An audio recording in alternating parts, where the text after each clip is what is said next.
afternoon, good people, and sorry for the delay.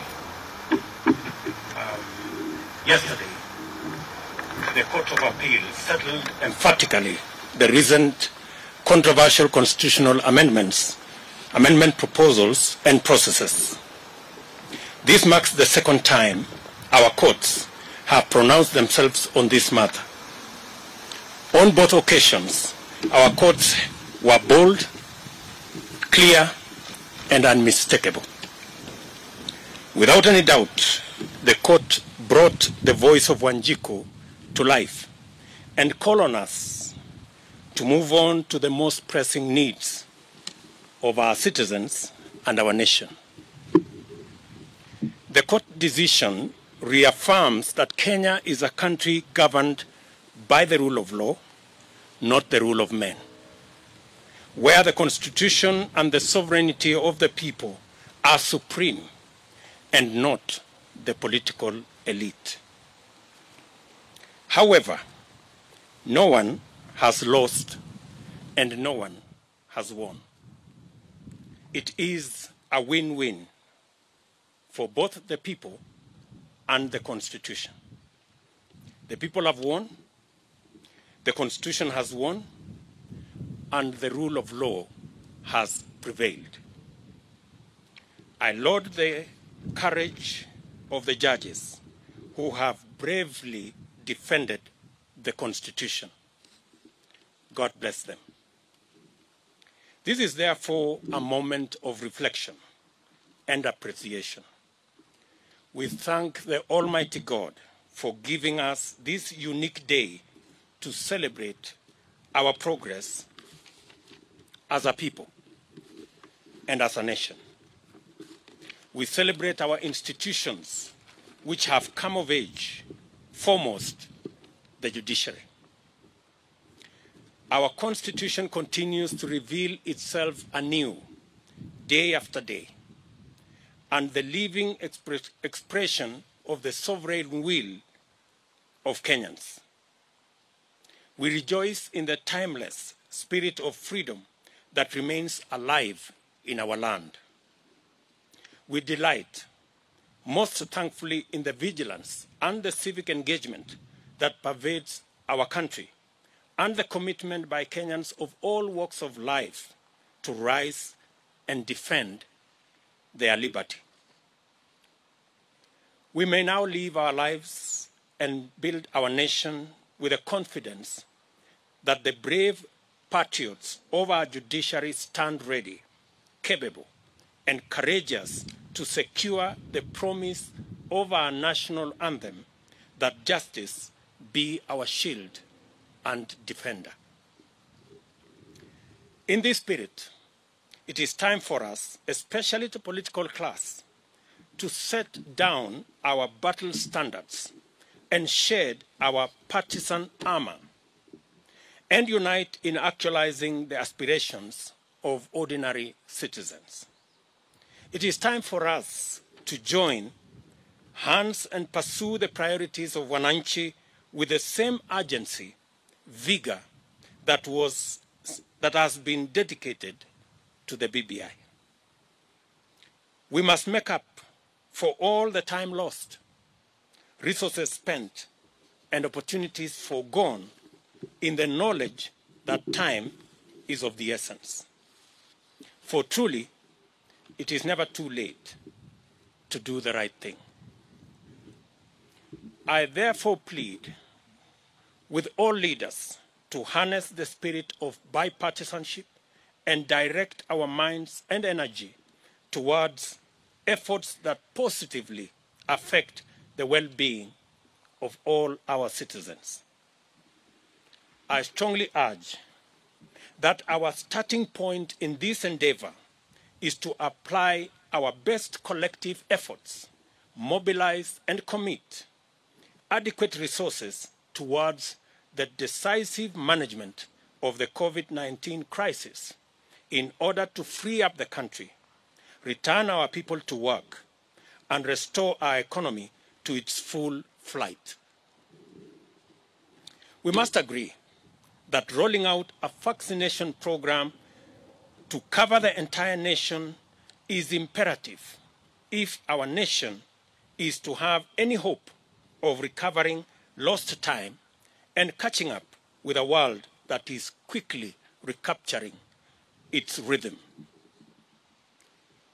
Nothing can stop us from achieving full success if we are all united in purpose and pursue this goal with the resolute momentum, energy, and resources previously earmarked for constitutional change.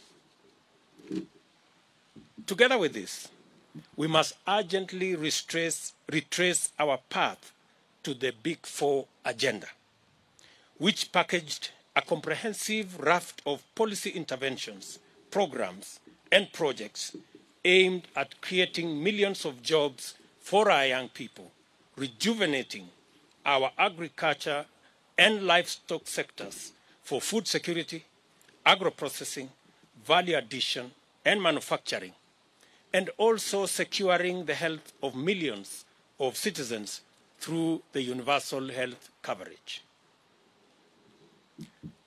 I have held extensive discussions with legislators, and we have agreed to fast-track the long-delayed amendments to the NHIF Act in order to unlock the dream of achieving our universal health coverage that was part of our Big Four plan. We have also agreed on a similar initiative to reintroduce amendments to the Housing Act to establish the framework for the actualization of the housing fund that is a prerequisite for unlocking the housing program envisaged under the Big Four plan. This will set the stage for the achievement of the housing pillar of the Big Four agenda. The housing plan's twofold promise of making affordable housing available and also creating millions of jobs for young people is the sort of intervention this country needs for this critical moment. We should work with Parliament in its full bipartisan strength to create the legislative framework required to facilitate mobilization of resources necessary to radically transform agricultural production and productivity. This should enable Kenyans to achieve food security and nutrition sufficiency and create a surplus for diversified agro-processing and manufacturing under the industrialization plan. This effort will finally rise to the challenge of moving over 2.5 million families from food nutrition poverty and perennial dependency on food relief. Going forward, we shall need to focus on strengthening and recalibrating our economic policy and programs to deal with the most pressing, the most urgent, and the most consequential needs, beginning with a deliberate, thorough, and purposeful reckoning with the chronic problem of youth unemployment.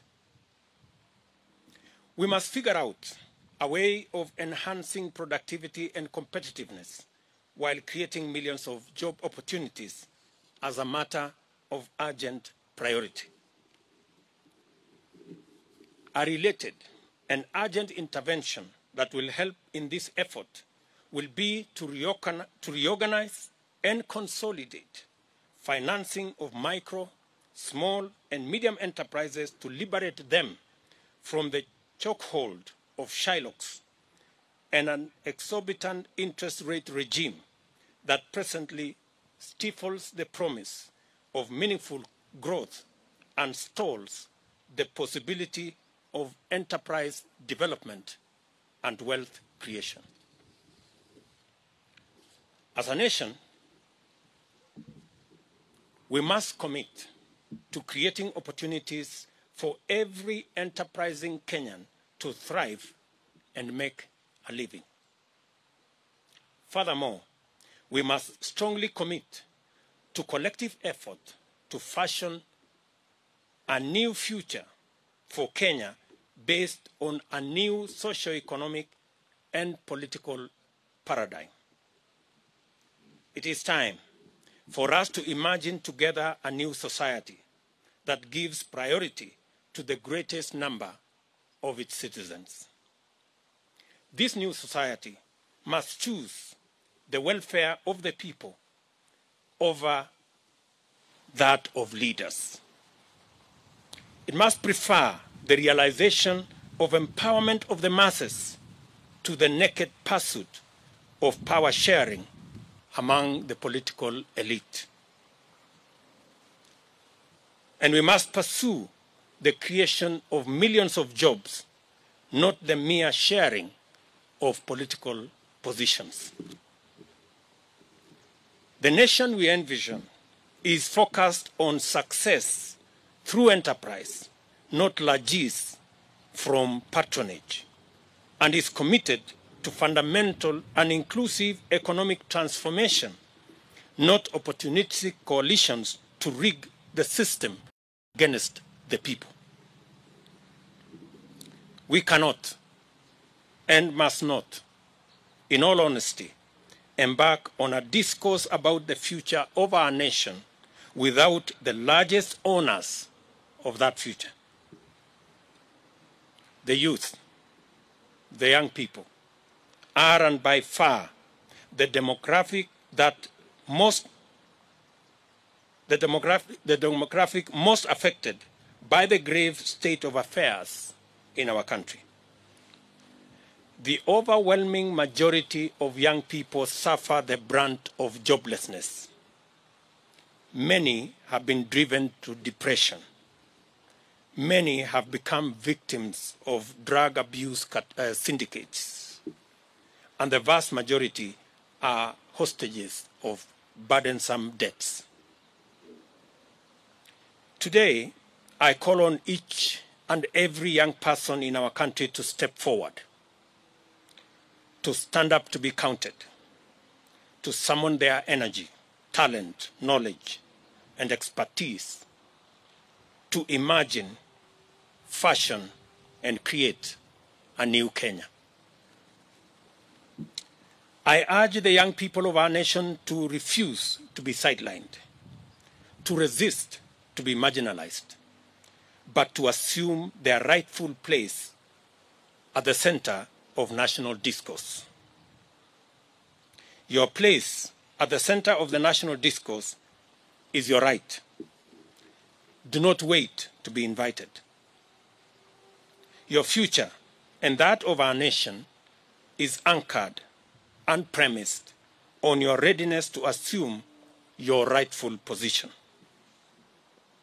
Now, henceforth, we must build an alliance of all Kenyans, with our young people at the core, so that we can tap into our creativity, our talent, and our energy to fashion a new Kenya where success is not based on who you know, but how hard you work. A Kenya where nobody is left behind. As leaders, we must consolidate the beauty of our dreams by believing in the promise of our young people.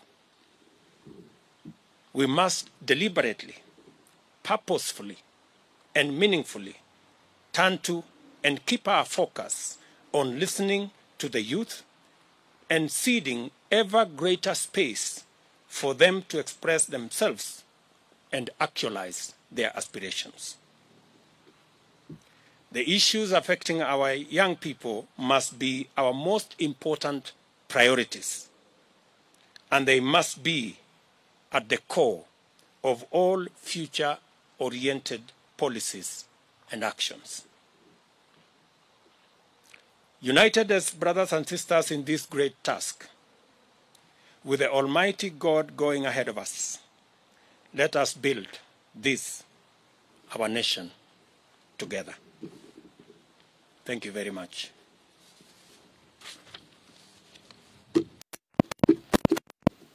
That is my statement. I will take one or two questions, just to make sure that there is sufficient understanding of the statement I have made.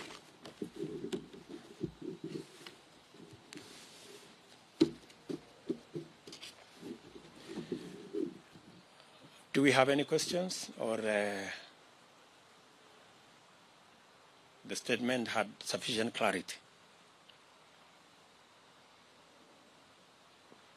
Thank you very much, good people. Have a good weekend. Asanteni sana.